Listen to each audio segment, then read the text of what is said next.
Hello! In today's video, I'm sharing 7 beauty products I always repurchase. I don't think I'll ever not have these in my life. I love them that much, which says a lot. I test out a lot of beauty products because of what I do so that I can share with you the products that really work for me that I think you'll love and the products that don't work for me at all. And despite all the new releases, all the products that I test out and really love, these stick around. So I thought it would be fun to share them with you today. Welcome back to my channel. Welcome if you're new. I have a variety of products to share with you today that I'm excited about, so let's get into it. I share high-end drugstore and luxury products here on my channel. I have favorites at all price points. I know many of you are the same way. Some of you prefer drugstore to high-end and vice versa. So I feel like I have you covered. I have staple favorites that are from the drugstore. I have some that are high-end. I don't really discriminate. Now, when it comes to mascara,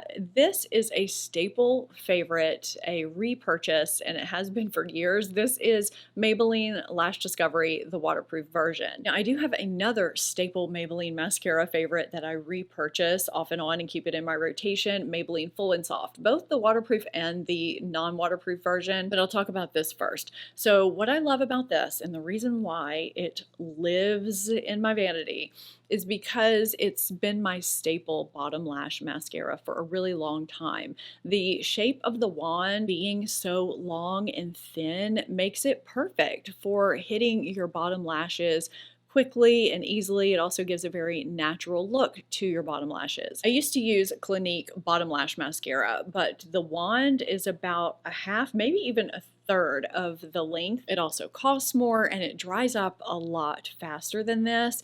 Now, I have stick straight upper lashes that I have to curl with a lash curler, and most of the time I need to use a very, very light layer of waterproof mascara before I apply any regular lengthening, volumizing mascara over them. Otherwise, that curl in my lashes will straighten right back out. This also does that really nicely, but my primary purpose is for a bottom lash mascara or for just a no makeup look mascara. It's great for that too. Maybelline Full and Soft is a great lengthening, volumizing, fluffy, soft lash mascara. If you want one from the drugstore, it is really nice.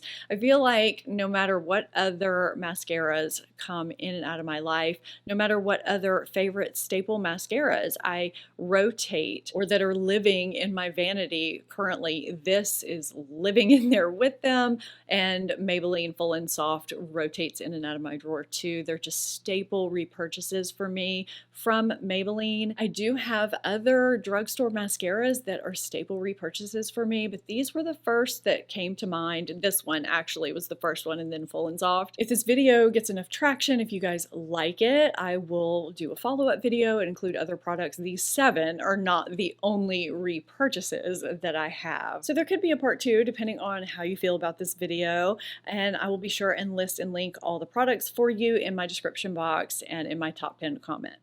Facial sunscreen is a finicky thing. I have my preferred facial sunscreens that I wear under makeup, and then the ones that I really enjoy when I go in the water. But when Brooke took both of my Elta MD sunscreens with her to college, I mean, she didn't take them. I gave them to her because they work really well for her. I realized it is a brand that I will always repurchase. I've been repurchasing it for some time, and I have some favorites in the line that no matter what other sunscreens I enjoy and keep on hand and rotate, I just don't want to be without those. UV Restore comes to mind, UV Clear. There are some tinted versions that I really enjoy. I'll put the ones that I really like here on the screen and of course down in my description box and my top pinned comment. I still use and reach for other sunscreens. Summer Fridays Shade Drops, Mineral Milk sunscreen, still love this. And then Bare Minerals Skin Longevity Phyto Vitamin vitamin C brightening moisturizer. It's got vitamin C and SPF, and it's moisturizer all in one. It's kind of a glowy product I like wearing under more matte foundations. Elastin, Replenix, I enjoy those too, but there's something about Elta MD's formulations. They're great for sensitive skin, dry skin, oily skin. They really do have something for everyone, and it's just a brand that I will stick with. They have waterproof versions if you're going in the water, and they have formulations that are great for under makeup. So actually, that's on my list to do later today is repurchase Elta MD sunscreen for myself because I just don't want to be without it.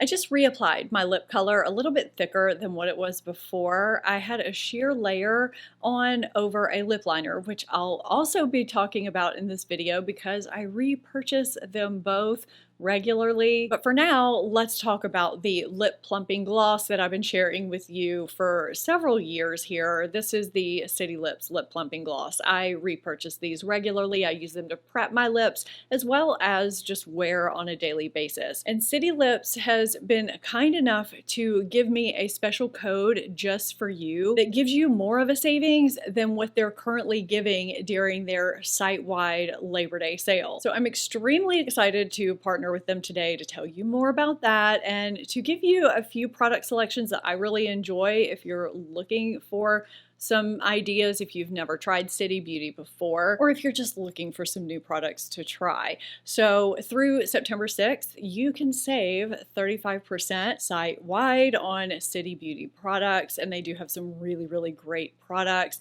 That includes free US shipping on orders over $50, and they have a 60-day money-back guarantee, which I think is really great. So the reason why I continue to repurchase City Lips lip plumping glosses is because they help both immediately and long term with smoothing those lip lines, with hydrating, and with fullness. I use them as a prep step right when I sit down to do my makeup, just to give me that hydration and fullness and smoothness so that when I go to apply my lip products for the day at the end of my makeup, my lips are nice and conditioned, and then I use them like I did today with a pink nude as a gloss. A lot of lip plumpers sting or burn, or they plump but they don't hydrate. These have hyaluronic acid, they have some oils in them to help smooth and hydrate and nourish your lips, and they also have oligopeptides in them to help support smoother, fuller looking lips, and they do it without burning or stinging. So if you're wanting to increase some fullness that you may have lost with age,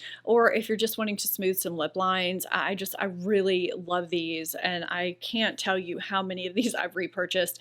San Diego, I'm realizing how low this is. I need a new one. This is all that's left in here. This is a really pretty pink gold with shimmer, and it's just really flattering. And then of course we have pink nude and then clear that I use a lot too. This is probably my third tube of this. They have a nice substance to them and they stick around. They're nice and flattering. Now as you see me apply the Redensifying brow serum in this clip here, you're gonna see that my brows are sparse and they are uneven, but I'm hoping that you'll be able to see that this has filled them out a little bit. I really went into this with zero hopes, partially because there are no prostaglandins in this, and that's usually the active ingredient in lash serums and brow serums that actually does something, but I was missing hair at the front of this brow specifically. I also was missing both tails of my brows at one point. This one has almost completely grown back. This one is in the works, but I now have brow hairs at the front of my brows, and all I was really expecting was conditioning. This has hydrolyzed keratin and a pentapeptide along with a botanical extract blend, and it is doing something. So I'm happy with this. This is a newer product that I've been using for, I want to say 6 to 8 weeks, off and on. I haven't even been using it every night. Sometimes I use it twice a day if I remember, sometimes just once. It's definitely not a product that's going to work overnight, but I've been pleasantly surprised with the changes that I've seen. They also have a really good restoring hand treatment that lives here on my vanity. It helps treat signs of aging on the hands, including dark spots. So it does more than just hydrate your hands. Basically, their whole line is really geared towards the majority of you here in my demographic that are over 40 and older. And they have some really nice products. They're pretty underrated in my opinion. I've really enjoyed the products that I've tried. So if you want to check out their site-wide Labor Day sale that they have going on and save more than what they're giving in that sale with my code SMarie35, you could save 35% site-wide on their products through September 6th. I was really excited that they were offering you guys such a nice savings. I'll have the link to their main page down below in my description box and in my top pinned comment, as well as to the products that I share with you today. As of today, as of this very moment, Fenty Invisimatte blotting powder is the only blotting powder that I am going to repurchase, that I am going to use. Now, don't hold me to that. Don't quote me, because I could try something tomorrow and my feelings might change. That's what comes with this job, with testing new things. Products get dethroned all the time. However, I feel like I've been using this blotting powder longer than any others that I used before it. I used MAC blotting powder for a long time. I used Laura Mercier. I think there was a Shiseido in there, Maybelline. There were others, is the point I'm trying to make. And this one has been sticking around since it launched. And this is the second one that I purchased, and I've hit pan. I do intend to repurchase it again. And I just discovered, as I was looking it up yesterday, that they've repackaged it. So instead of coming with the little magnetic brush that it used to come with, it used to magnetize to the end here, which I didn't like because I prefer using a little poof and I would always have to put my own in here. It now comes with refillable packaging with a puff inside. So I'm kind of excited about repurchasing it next time. Now, the reason why I like this so much is because the name Invisimatte embodies this powder.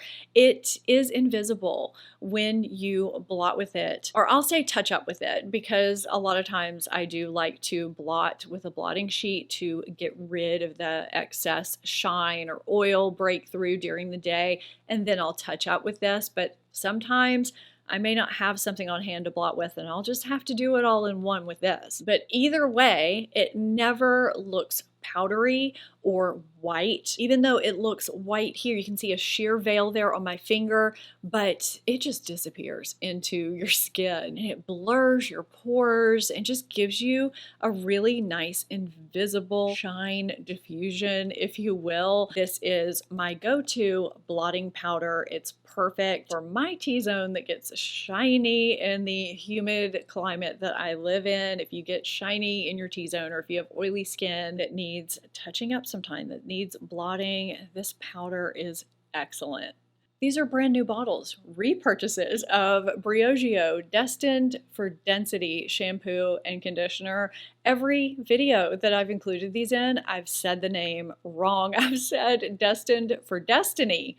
It doesn't even make sense, and I didn't catch it until I was editing, and there's nothing I could do at that point. The reason why I'm saying these are repurchases, why they will continue to be repurchases, is because I knew the moment I tried these, right after they launched, maybe not the moment, shortly after using them, that they worked really well for my hair. I went through entire bottles and was without them for a little bit, and I just hated being without them. This line works so well for me. I have a lot of hair, but it's very fine. It's also oily at the scalp and can get dry down the links of it. Now, I have a lot of dry shampoo in here today.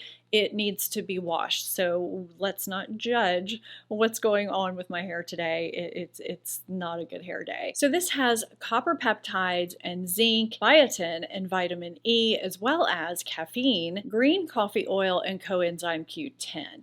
And all of those work together to help support microcirculation at the scalp and thicker looking hair so that it's fuller and healthier looking. It's been a couple weeks since I've actually used this shampoo and conditioner because I was without it and desperate to repurchase it. I felt like these did great things for nourishing my scalp and helping with thicker, fuller hair. Several things that I've been doing over the past few months have really helped with that, and I feel like using these in conjunction with other things just added to the benefits. This is also a conditioner that I'm able to use at my scalp and all down the lengths, and it doesn't weigh my hair down, but I feel like it does great things everywhere. I really like this line. I will continue to repurchase it. Super impressive for me anyway. The lip liner I applied today underneath the Pinky Nude Lip Plumping Gloss I talked about earlier is Love Trap from Charlotte Tilbury. It's on top here